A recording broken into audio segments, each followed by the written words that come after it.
I don't think I have enough material to fill the entire class time, but that's okay. So in case that doesn't happen, we can take some time at the end to talk about the homework. Okay. Or not comprehensive, just kidding. Just kidding. She's not. Are you taking it from this class or? No. No, you already took it. I meant for. So you're done, aren't you? I was just except for PE Monday. Oh, Monday I'll be done. right. Yeah. Because I've been spending so much time preparing for that because you forgot about it. Okay, so reminder, actually have the exam ready. You know, if you just printed out the practice exam, I would take it. Nice try. Nice. Okay. Fail. Okay. Let's get this party going. Yeah. All right. Now.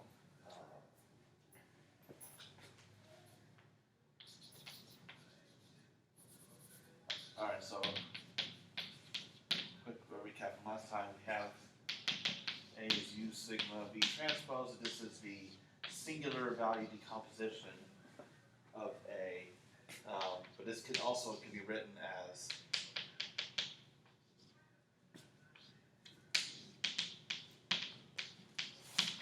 this expansion where R is the rank of A, and therefore this matrix AK, I can even use, whoops, alright, where we cut the summation off after K terms is the best rank K approximation of A. And the key point here is that the rank of A happens to be equal to the number of non-zero singular values. Okay. Now, the problem is, numerically, if you're computing singular values, they're only going to be an approximation. So, what if you have a singular value that's incredibly small, like 10 to the minus 15 or something like that? You just declare that to be 0, and therefore that is not included in a rank, or you just have a singular value that is legitimately not 0, it just happens to be small, therefore the rank should account for that. And that's why, as an alternative, to take round-off error into account, and indicate how a matrix that might actually have less rank than it might appear, is called the numerical rank. Right, so the definition I'm going to give, it requires an extra parameter, some tolerance epsilon. So whatever threshold you decide is so small that it might as well be declared 0. So this would be the minimum of all matrices B such that where B is near A in the 2-norm sense. So all matrices that are B that are within epsilon of A, where how we measure distance is by the matrix 2 norm. And this is to account for the fact that there's uncertainty in the matrix entries. Like suppose all the entries of a matrix are obtained by measurements. Well, inherently there's some error in measurement based on whatever instruments you use. So you have to accept the fact that your entries are going to, you might be able to quantify what those errors are. So based on the limitations of your measurements, that will give you some guidance as to how you could choose epsilon for purpose of computing numerical rank. Okay. So what could happen is, if you compute the true SVD of A, and epsilon happens to be less than the case singular value, but it's also greater than or equal to the next smallest singular value, then what could happen is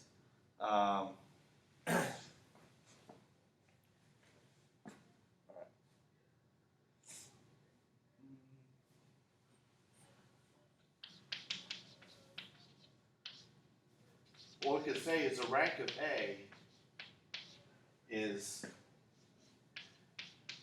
at least K. Because at least this singular value is undeniably greater than this threshold. But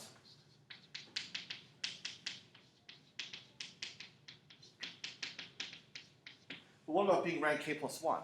That's a little harder to say because, especially if these values are close to each other, we're already finding that this is small. Maybe it's really a 0 singular value with some round-off error that causes the actual value we see to be non-zero. All right. Okay. So there's a MATLAB function, rank, that will give you the rank of a matrix A, but you have to be careful with it. It may because if a matrix has some tiny singular values, it's going to use some threshold of its own to determine what the rank is. So it's possible, it could be wrong. Any of these functions can mess up in that sense. Okay. Excuse me, is there a relation between rank and degree? Degree? It just came from. Like degree of polynomial or something? Or? Yes. No? Okay. Okay. Sorry. Unless you figure some other kind of degree? Okay.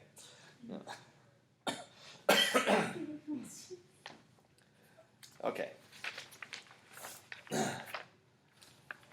All right, so that's enough for SVD for the time being. Although SVD is one of those things, it's kind of weird because I won't even tell you how to compute it until very, very end of semester, except we're also going to be using it a lot. But at least we can have MATLAB compute it. Okay.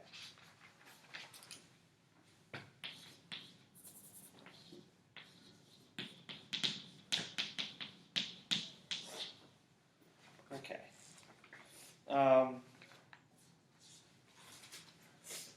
Now, let's suppose that we have some vector z in our n-dimensional vector space. And then we also have some subspace of the same vector space, S. And the problem that we want to solve is find a vector W that's in the subspace S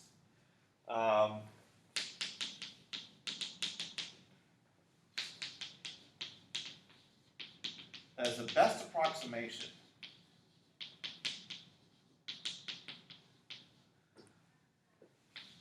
of Z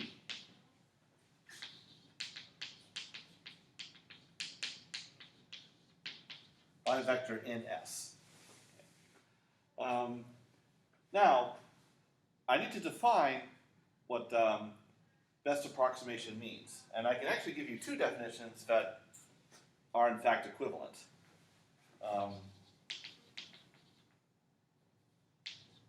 So one interpretation of best approximation is that the error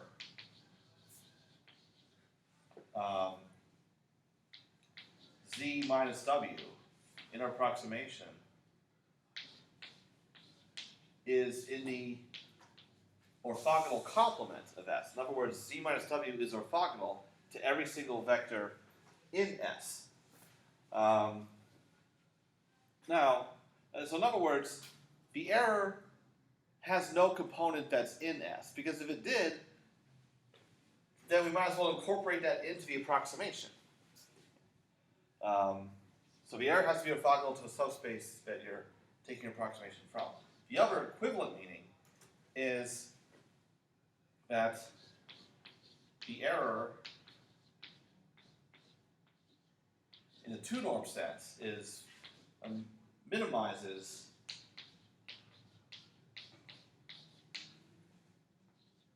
the two-norm of the difference between z and any other vector in S.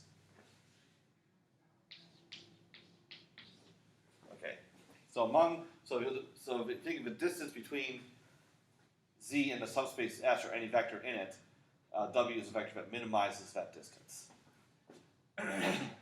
Okay. Now, since I already mentioned having trouble filling a class time, just for fun, I'm going to prove its equivalence. It says not in my notes, but I remember doing it before.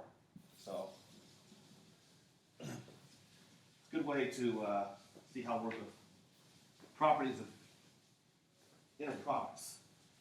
Okay. And yes, this could go badly, but it's worth a shot. Yeah. Okay.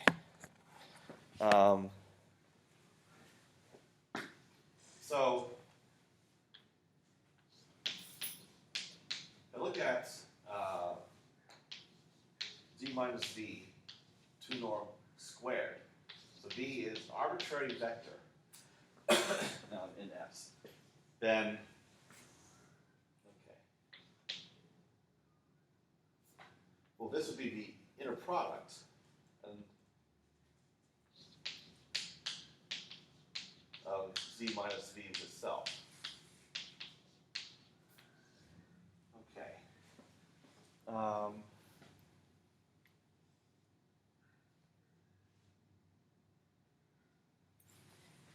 Were you trying to prove that inequality, Dominic?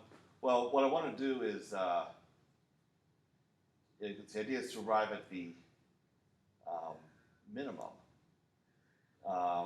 Okay, so really what I'm trying to do is, I want to show that a way to minimize this is if this happens to be true. That here is actually orthogonal. Okay.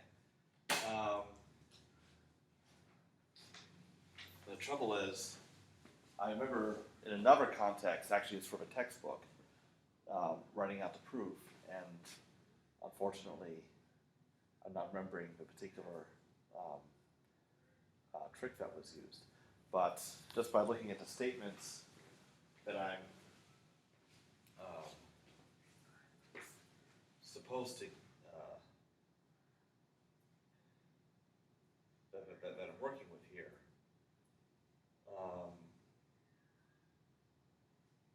okay. Question. Yeah. On the, when you have the 2 norm squared up there, Yeah.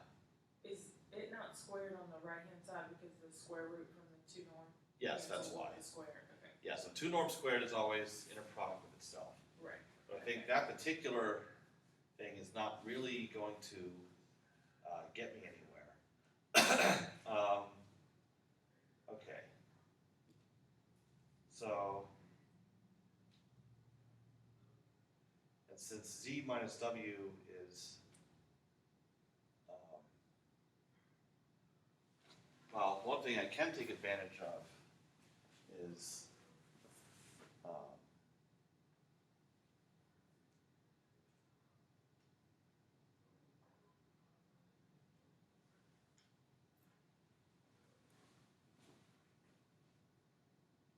because I don't want to. What I could do is assume that since I'm doing a finite dimensional space, Like so, and therefore S would also be finite dimensional, that I could assume an orthonormal basis. But I had something in mind. I recall having something else more elegant than that, and this is pissing me off. That I don't remember the approach off the top of my head. Okay, so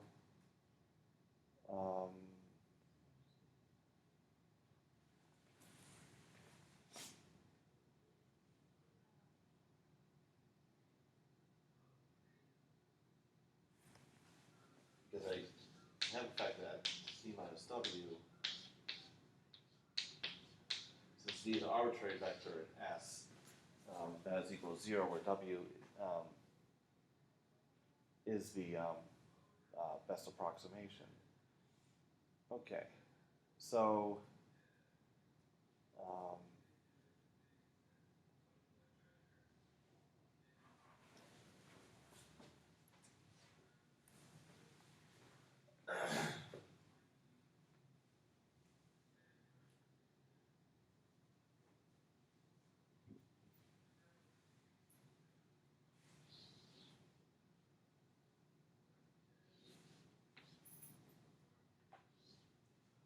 now, for one thing, also because this is a norm, we also know that it is non-negative, and I proceed to recall that coming into play. Okay.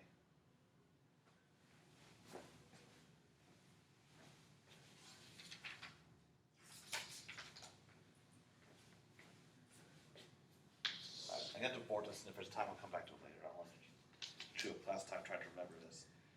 And of course, my ego is preventing me from simply looking it up. Okay.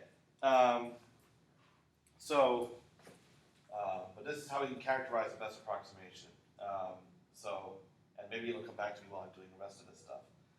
So, I'm going to define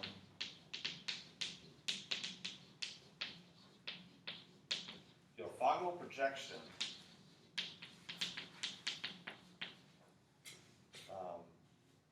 onto S. It's an n by n matrix P.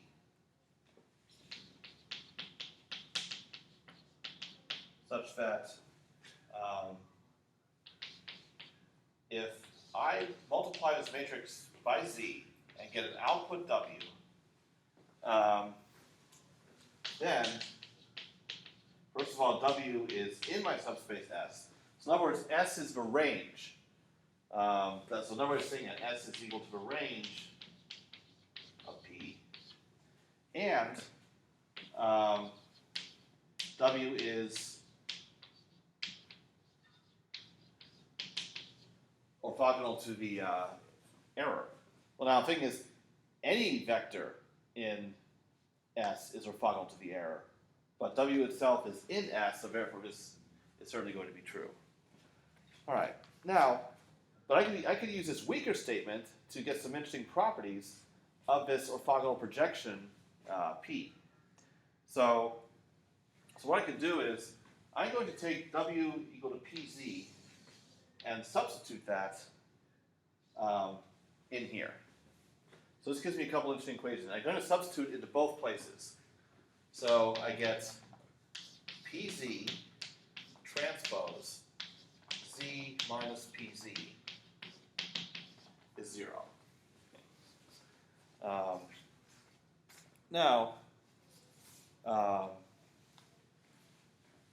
So what I can do is I can, if I use properties of transpose of products of product of transposes in reverse order. So I get Z transpose P transpose Z minus PZ. And then I can go ahead and distribute the P transpose through. So I have P transpose Z minus P transpose PZ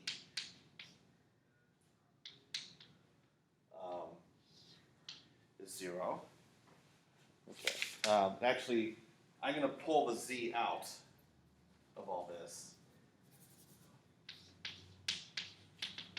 Okay. And I had to mention that this is true for all z in Rn. So arbitrary vector. Okay. So that's one thing I have. Now, the other thing to keep in mind is that the dot product is commutative for real vectors. So I can also say that z minus pz transpose pz is equal to 0. And then I can work on that. So I can factor a z out to the left, and I get identity minus p transpose pz, and then I can distribute this through here, and what I get is z transpose, and then I have p minus p transpose p is 0. So just by using commutativity of the inner product, I have these two equations that are almost the same. But here we have p, and here we have p transpose. So these two equations together tell me two things. That first of all, this is an arbitrary vector, z in Rn. Therefore, the matrices involved must be 0. So I have p transpose equals p transpose p, which also equals p. So what property can we say is true of p?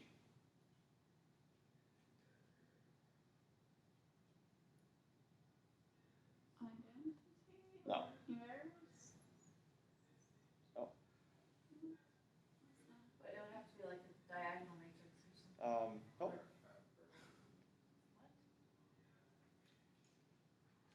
Keep going through a list of properties, but it's not identity. No.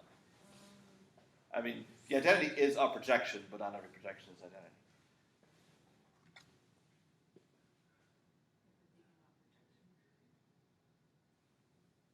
You said symmetric already? What? Did you say I said symmetric? upper triangle. No, I didn't. No. Okay. Okay. You can say. Okay. But symmetric, like diagonal and all It that. is. It is symmetric. But we kind of included that, didn't we, when we said like, she said upper triangular and I said diagonal and, I mean, those are. No. Nice try. So, okay. So p is symmetric.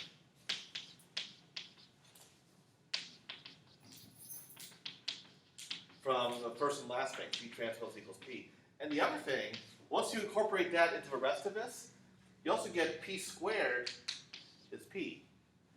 The term for that is a grammatical pronunciation. Idempotent. So, which makes sense in this case because once you compute w, which is equal to pz, alright, so you get, and w is a vector in S, and then you decide to apply the projection again. Well, that's p squared z. And if you already have projected it into the subspace once, if you project it again, the best approximation in S of any vector already in S should be the vector itself. So this should be w again. So that property is particularly important, that projecting multiple times should not yield a different result. Okay. Now, so it turns out that the orthogonal projection onto any given subspace is unique, and not only that, I can give a formula for it, kinda. But I mean, you have to have some description of S for this. Right down there where you have W equals PZ. Yeah. And the double arrow, is it supposed to be W equals PZ equals P squared, like, why is it P Oh, because I applied P to both sides. Oh, to that equation, okay. Yeah. Got it. Okay. And that all equals three. Yeah. Okay, that makes sense. Okay. All right. So now, okay. So I'm going to let the dimension of S be equal to M, which should be less than or equal to N.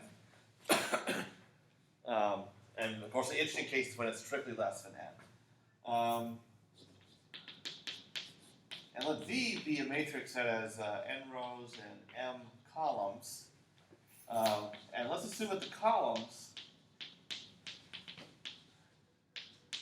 form an orthonormal basis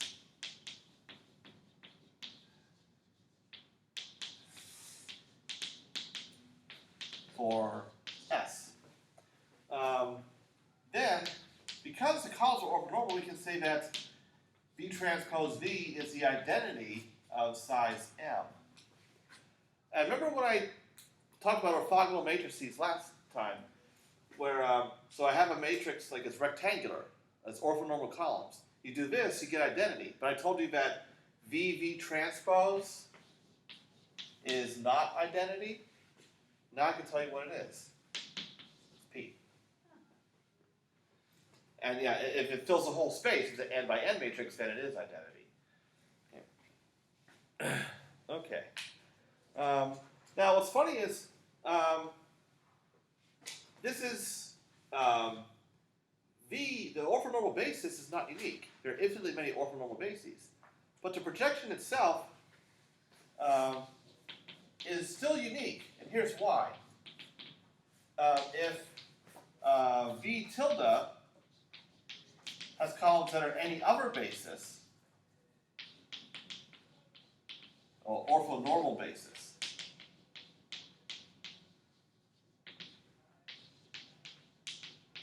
as the columns, then V tilde would be the same as V times another matrix Q, which would be M by M.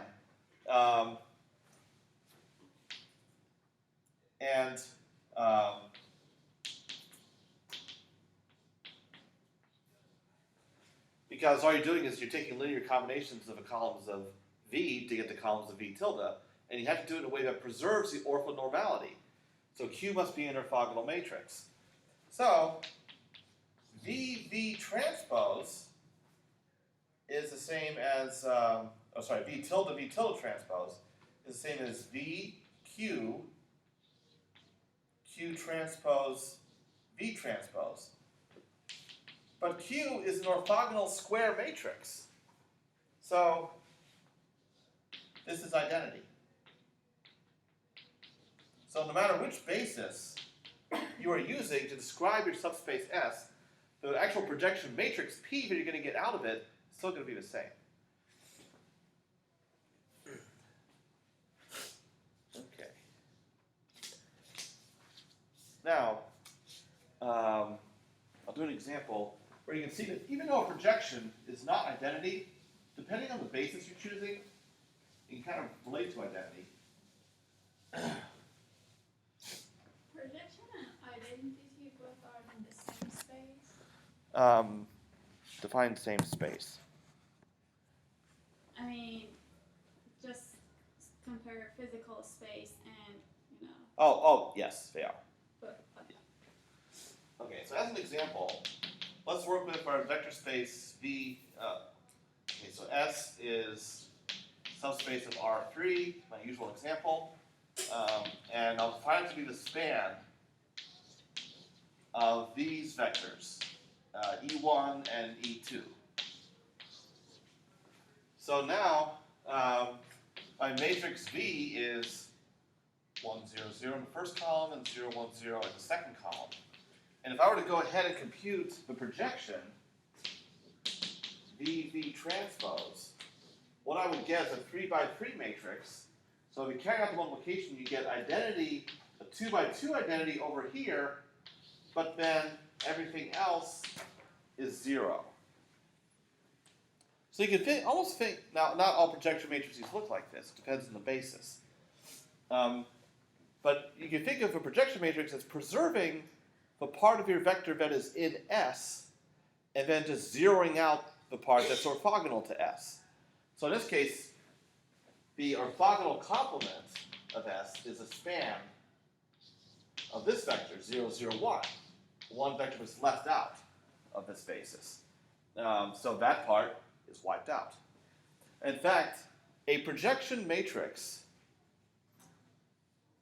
okay, the identity matrix has all its eigenvalues equal to 1. A projection matrix has all its eigenvalues equal to 1 or 0. So if the dimension is m, like on the ever board, if m eigenvalues equal to 1, and all the remaining n minus m eigenvalues equal to 0. Now, the geometric interpretation of projection I gave earlier, how the error is orthogonal to the subspace that you're projecting into, this comes up like I teach this in calculus 3. Here's my vector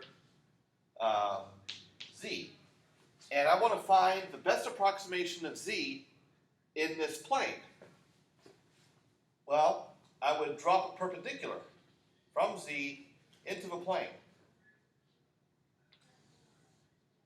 So this is my vector w, and this is the error. Okay, so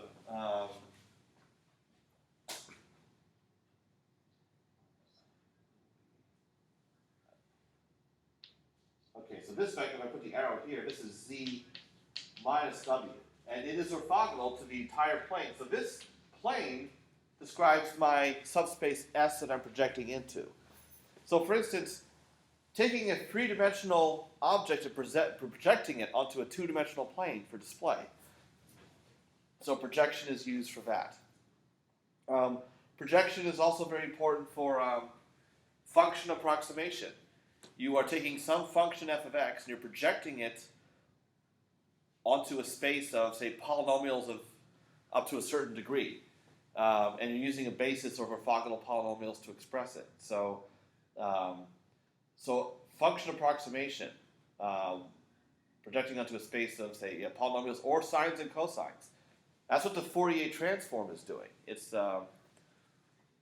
also using projection. So projection, orthogonal projection is a very important idea through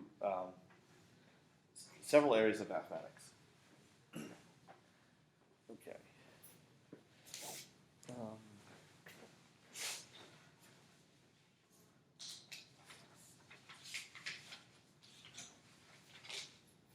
Okay. Now, there are certain projections of interest related to the singular value decomposition. I'll just quickly run through those.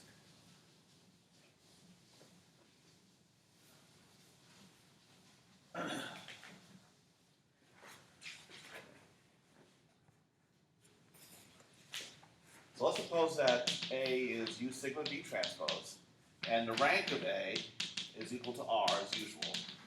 And U has this form, U R tilde, and then similar for V. Okay. And this is very similar to bilinear form. Is there any relation between these two? oh, well, right now only the letters used. Like U transpose F of A V. Coincidental. Yeah, happening to use similar notation, but not really. Okay.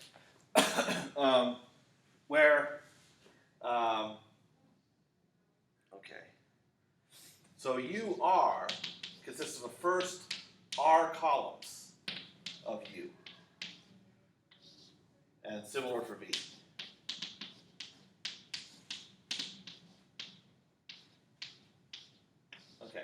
So then we can, from these four matrices, UR, VR, UR tilde, VR tilde, we can define projections into certain subspaces of importance. So So this matrix, UR transpose, is a projection onto the range of A. And then UR tilde transpose. That's a projection onto the orthogonal complement of a range of A, which is what from last time? Orthogonal complement of a range of A is the what of what? Null space of A transpose. a transpose. Yeah. And then you can have similar definitions, similar projections for arising from V. So VR transpose, projection onto a range of A transpose, and then VR tilde transpose, projection onto the null space of A. So UR tilde, VR tilde, those are singular, left and right singular vectors corresponding to the singular values of A that are equal to 0. Okay. Yeah, and you can see this because from this SVD we have A transpose is V sigma U transpose. So the roles of U and V are reversed in the SVD of a transpose. Okay.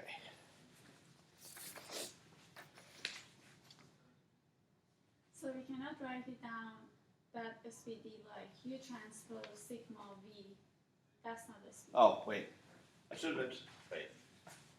transpose sigma, but it's still a diagonal matrix. But that wasn't your question. Well, No, that wasn't my question. I'm just asking if can we write down that SVD like U transpose the first basis to be transposed and then sigma and then V? no. Okay. Because it does not, it loses the meaning. Okay. Yeah, because of the columns of the first matrix and the rows of the second matrix are of importance. Sometimes it's written this way. Actually, when deriving it, I had U transpose A V equals sigma. Yes, this is. Oh, okay. Yeah. Okay. Yeah. So that's equivalent. Okay. Now. And this one, the last one that you wrote is still SVD, right? It is. Yeah. Yeah. It's another way to describe the SVD. Okay. Now the last topic in this chapter, because next week I actually get into linear systems. I may have Amber appearing for some of those lectures to cover it, but we'll see how that goes. Okay. I just wanna make sure I understand transpose, right? Yeah. The sigma that you just defined right there, Yeah. if we were to transpose it, it would be V transpose A U. A transpose U, alright? Oh wait. This Yeah, V transpose A transpose. Yeah. okay. All right. Now.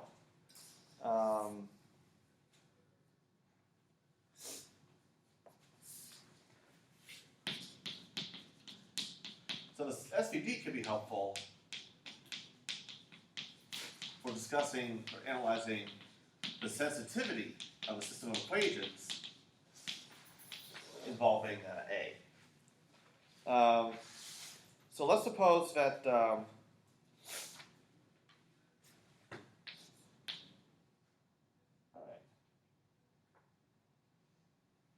typo in the notes I just found. Sorry. So A has to be n by n and non-singular. In the notes, I say m by n. Okay. So AX equals B means that X is equal to A inverse B.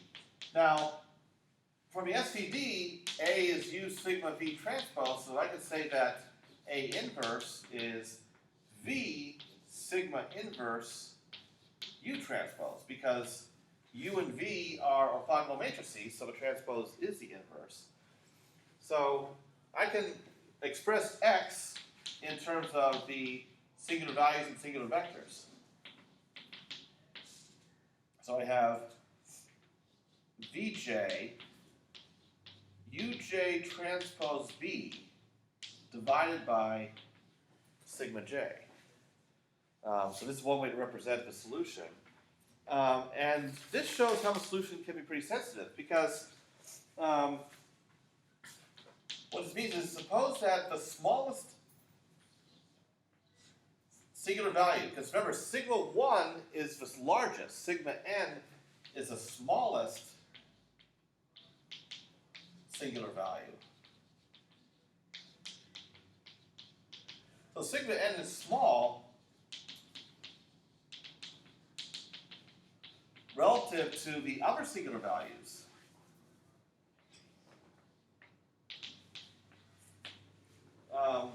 Then what can happen is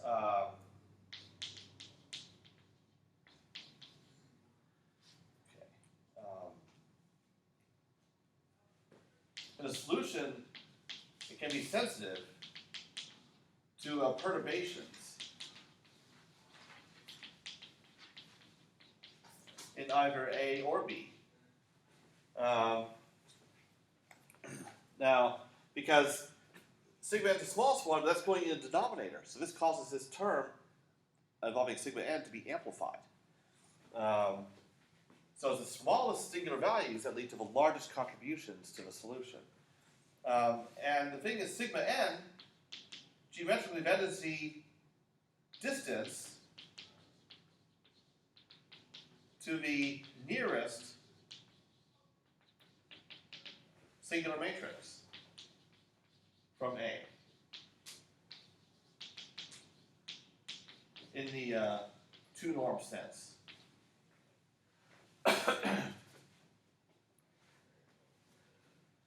All right, so what I'm going to try to do is measure how sensitive the system really is.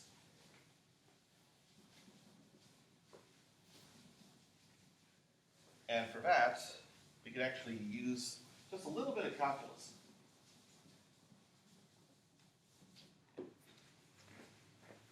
Okay.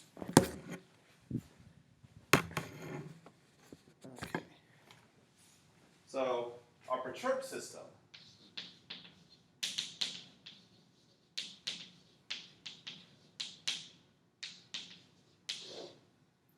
so that's A plus epsilon E. So epsilon E is a perturbation. So epsilon is showing the size of it. And then the perturbation will affect the solution. So x of epsilon is the solution of the perturbed system. And then we have our perturbed right-hand side. Okay. And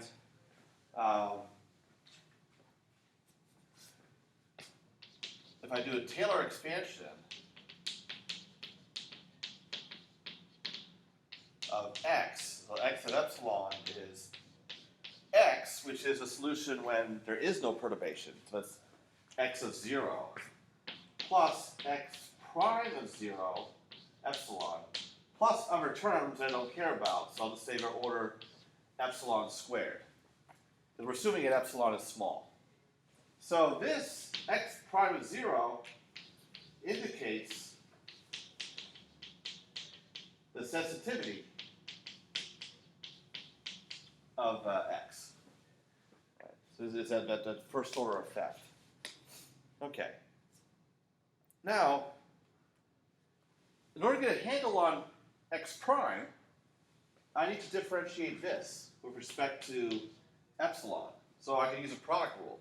So I have A plus epsilon E x prime of epsilon plus E x of epsilon is equal to just E. All right. So,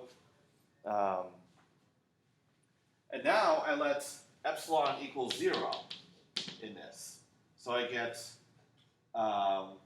So if I set epsilon equal to 0 throughout, I get EX, which I'll move to the other side, E minus big EX.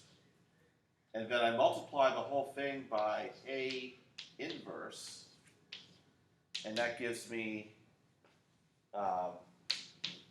X prime of 0. Okay. So I'm going to need that to get my measure of sensitivity. All right. Now, so now what I have is, from this equation,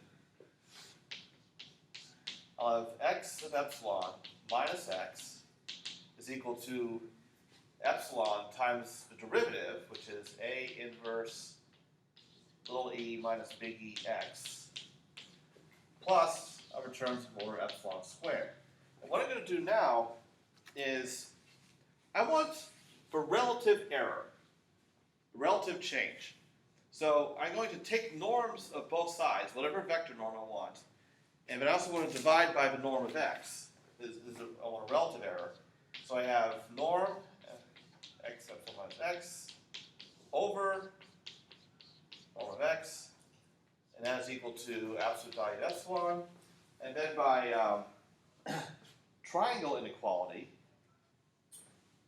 I'm going to have norm of A inverse. Oh, it's like actually this would be less than or equal to norm of A inverse, and then they're going to have norm of E plus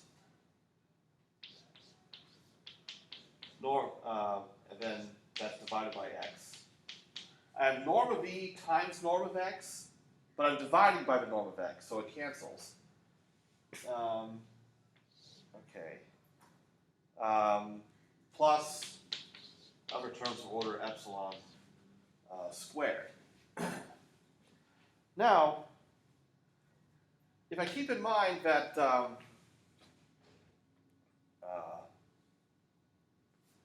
well, now what I'm going to do is I'm going to multiply and divide by the norm of A.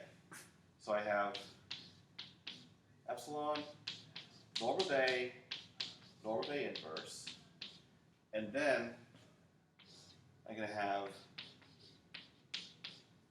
norm of E over norm of A, norm of x, plus norm of E, big E, over norm of A, plus order epsilon squared. Okay. Now,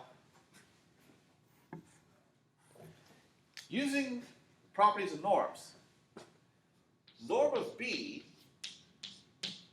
well, B is equal to AX. That's less than or equal to norm of A times norm of X. But now what I can do is I can take a reciprocal of both sides. So I can say 1 over norm of A, norm of X is less than or equal to 1 over norm of B. So now I can say that my relative error from down here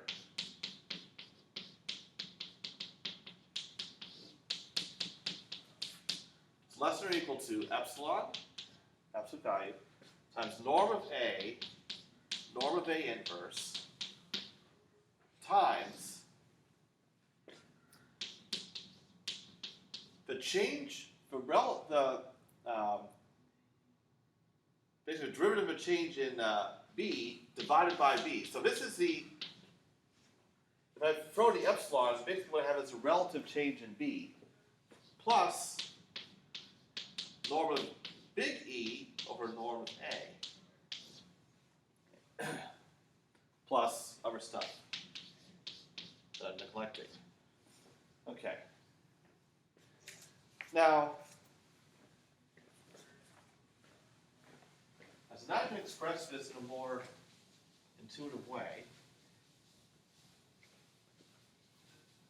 As a lot of this balance came from using properties and norms, like because this property, the submultiplicative property, was also used over here to break all these norms, be able to take the norms of all these things individually.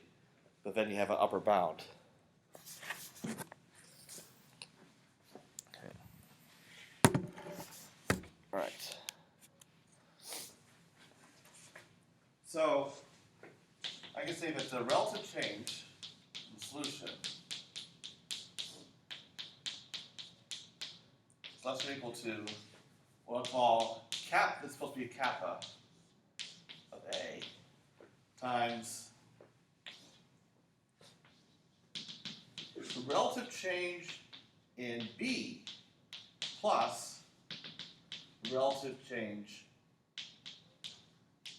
in A, where relative change in B is absolute value of epsilon little e over B norms, and relative change in A is absolute value of epsilon norm of capital E over A. But this is more to the description of what affects the change in the solution.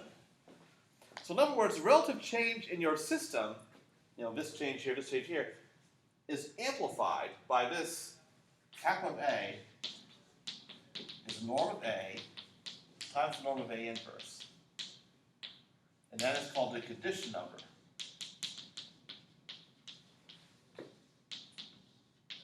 Okay, now what the condition number actually is depends on which norm you're using. Okay. So if this is large, then a small change in the system can lead to a large change in the solution. So we say that if this is large in some sense, A is ill-conditioned. We definitely don't want that. Those systems are very difficult to solve. Otherwise, we say it's well-conditioned.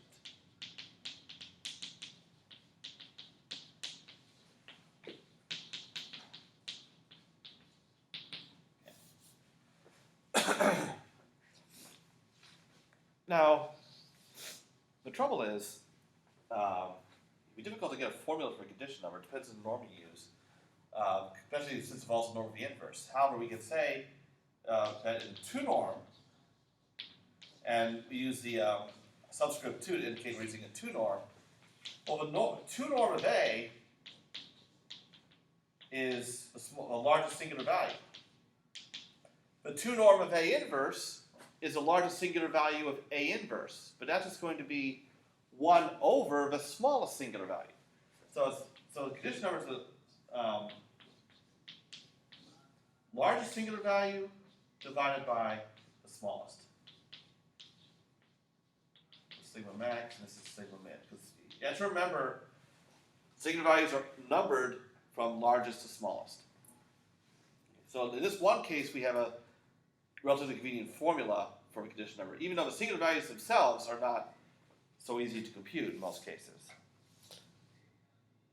Okay, so here you see that if this singular value, sigma n, is small relative to sigma 1, that's when we have a problem. That's when this gets large. Okay. Any questions about the many manipulations that were made?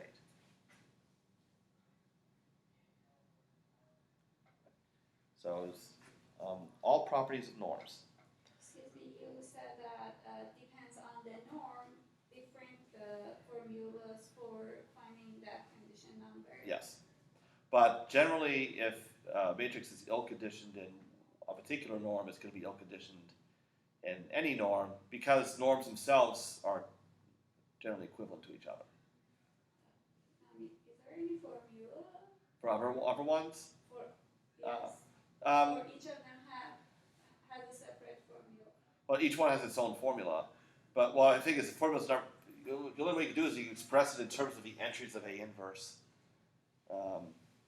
Like if I want the condition number in the infinity norm, I need the row sums for A and the row sums for A inverse.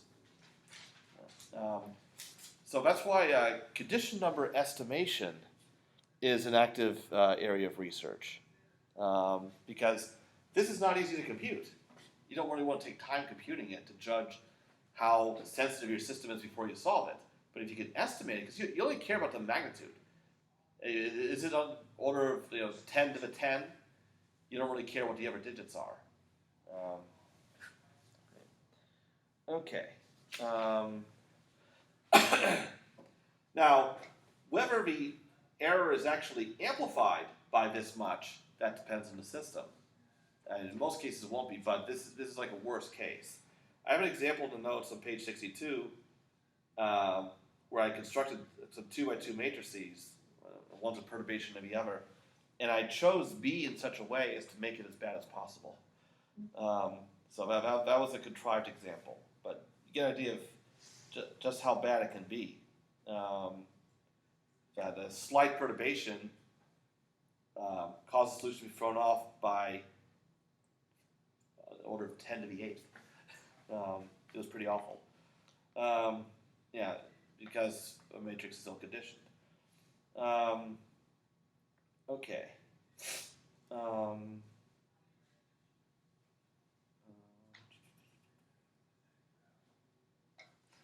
Now, I should mention one, it's not really a practical formula, but it gives some insight as to how to interpret the condition number.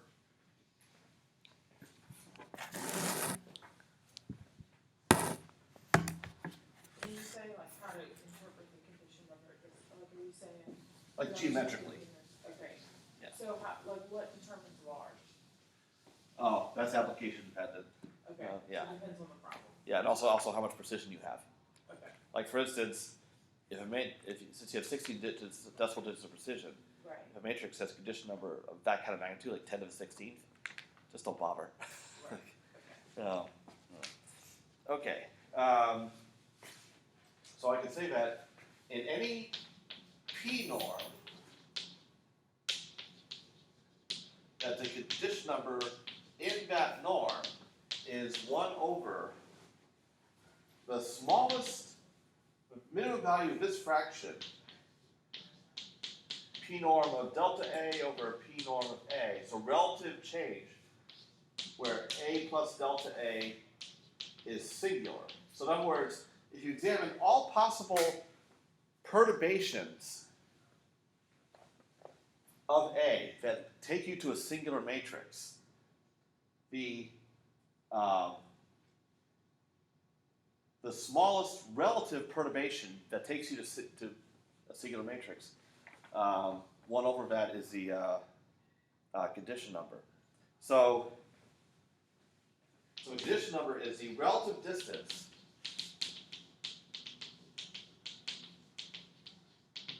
from A to the set of all singular matrices of that size.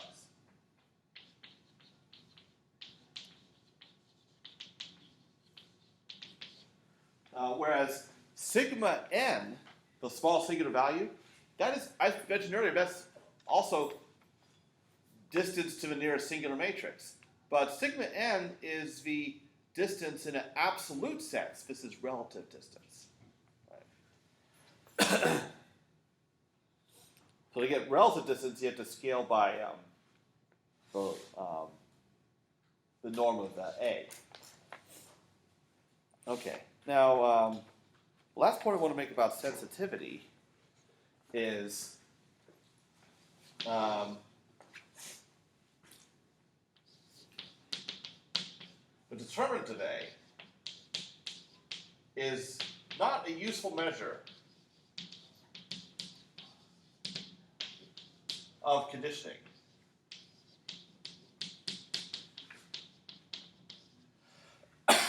Even though a matrix is singular,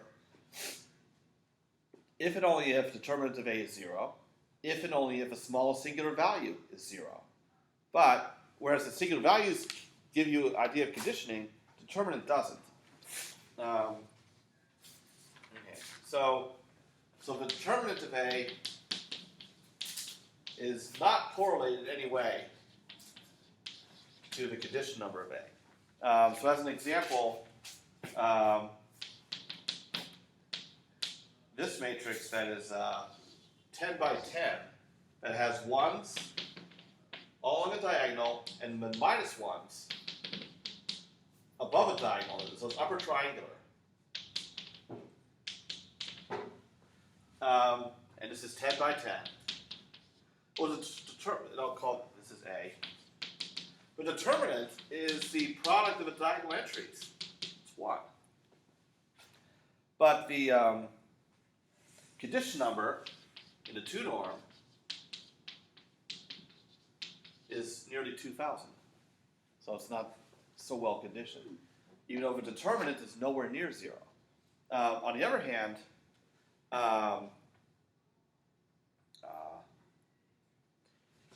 the smallest singular value is roughly 0.029. So that is a distance to the nearest singular matrix. So you could perturb this matrix by a matrix of this size and get something as singular. So even though its determinant is not near 0, the matrix is still close to a singular matrix. On the other hand, you can find matrices whose determinants are very small but are relatively well conditioned. So don't use a determinant to try to gauge sensitivity. All right. Now, due to time, I may have to let go of that one proof from projections, but I'll come back to it another time. Now, does anyone have any homework questions? Okay, well, I mean, homework's not due for a whole other week, so, okay. I do want to give one, well, actually, is something else I want to take a look at, but, okay. One tip I want to give at one of the problems is to make sure that there's no misunderstanding about it. Okay. Come on. Okay. One of the problems for the homework. Yeah. This is problem 4. When you're showing equivalence of certain, like a Frobenius norm and a couple of 2 norms, and it occurred to me when a couple people have asked me about it that there's one point that I should have emphasized more. It's a situation where someone is not doing the entire problem. Okay, let's see. There's something else we need to check too.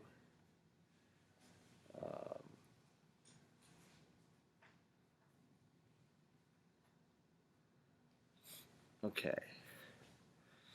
Oh,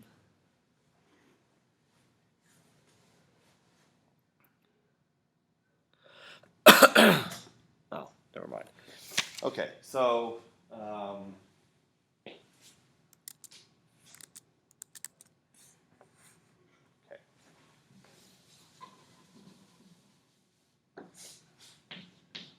So in problem 4, you have to show that the 2 norm of x, y transpose, or actually Frobenius norm first, is equal to the 2 norm of the same matrix, and that's equal to 2 norm of x times the 2 norm of y.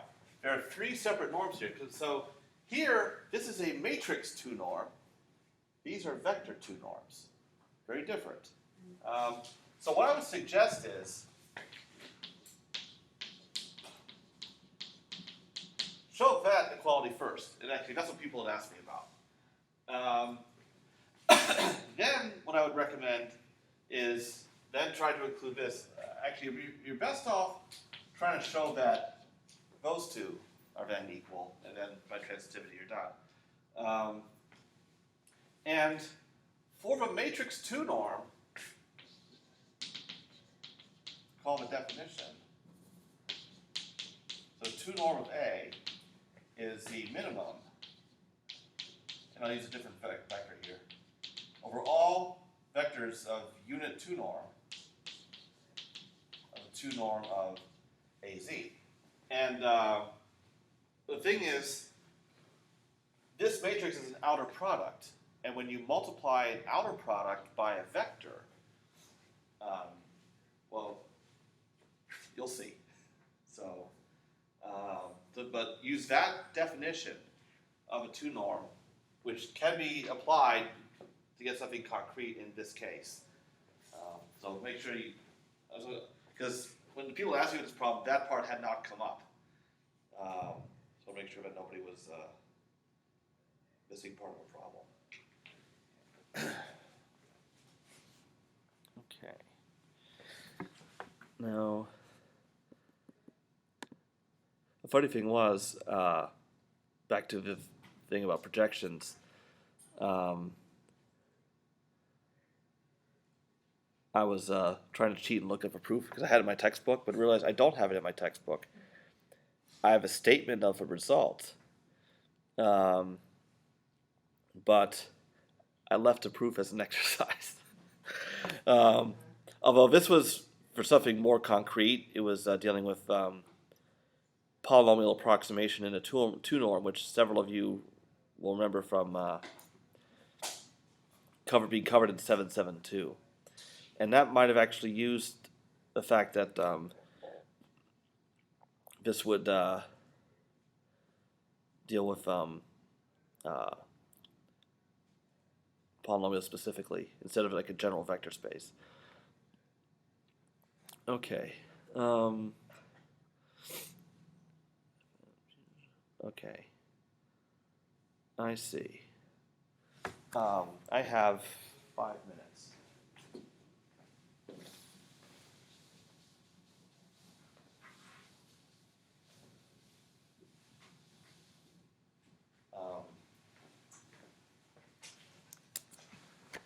I'll make one last go at it.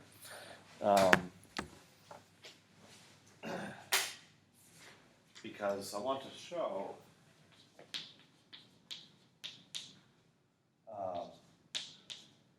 C minus W is less than or equal to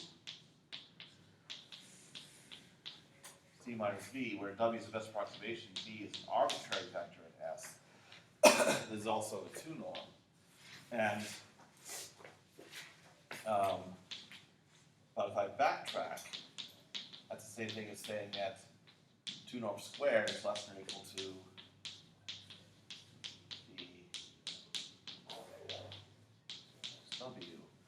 And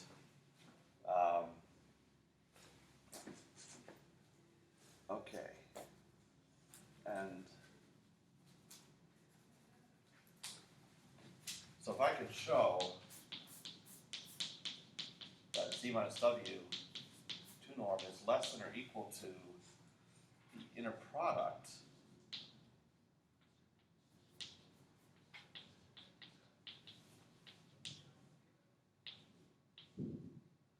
is an absolute value, then that would certainly be true. But this is C minus W inner product with itself. Okay. Yeah, so I've basically bound proving that I know that Cauchy-Schwarz plays a role in it. The trouble is, I can't be certain that this inner product is necessarily positive. it could be negative. Okay. Well.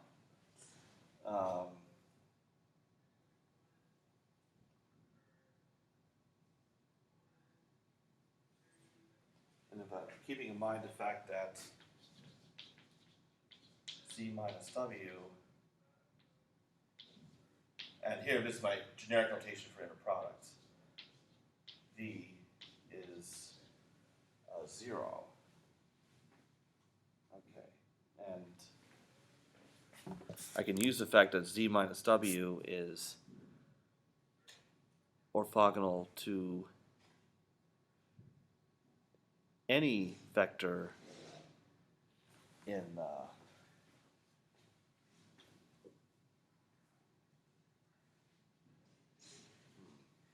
any vector in space. I mean, here V is an arbitrary vector, but I could use any other vector that's also in space.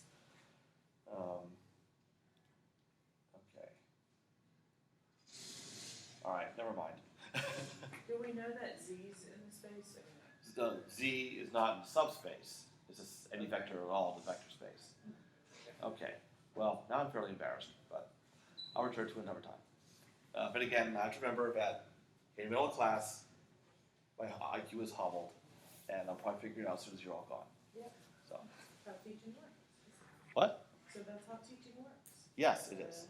All Oh, the yeah, but time. that's definitely a universal No thing. matter what level you teach. Yes, it is, unfortunately. Okay, well, whatever happens, next time. Okay, you're all gone, and I'm adding this supplement onto the lecture because sure enough, as I prophesized, I did figure something out after you all left. So I'm going to prove that if the error z minus w, and so so w is the best approximation. So using a notation from earlier in the lecture, so w is the best approximation of z in S in a two-norm sense. So I'm going to prove that if z minus w is orthogonal to v for all v in the subspace S, then that implies that w really is the best approximation. In other words, the two norm of z minus w is less than or equal to two norm of z minus v for all v in S. And the way to do it is use the fact that you have this orthogonality with respect with any vector in S. So w and v, so my proof is as follows. W and v are in S, and certainly w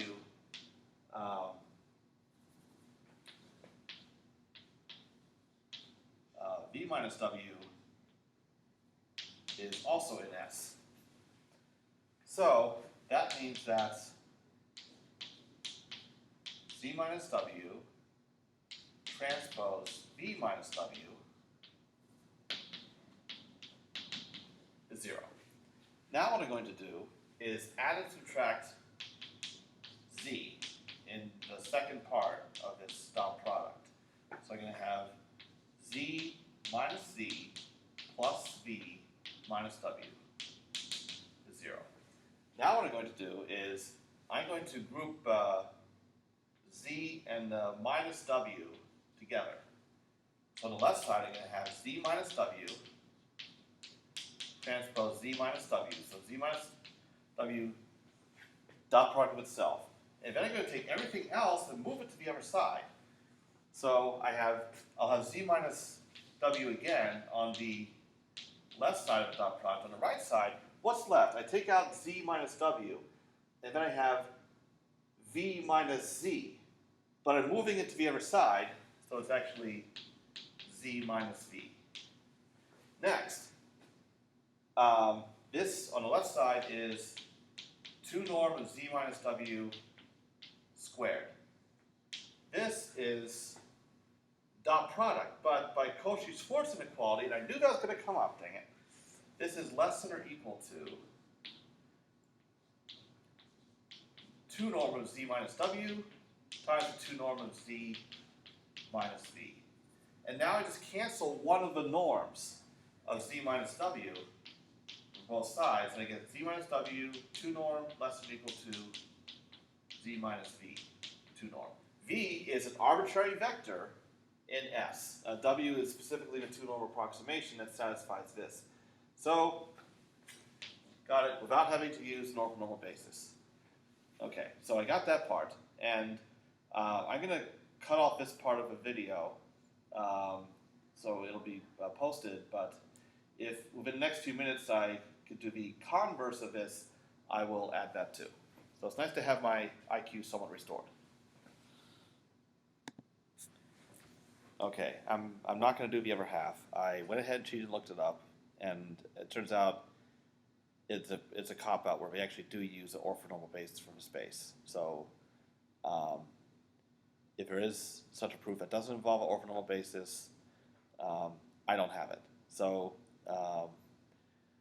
something I could do, but that wasn't the kind of proof I was looking for, so never mind. So at least you have this one from the other half, so we'll just settle for that.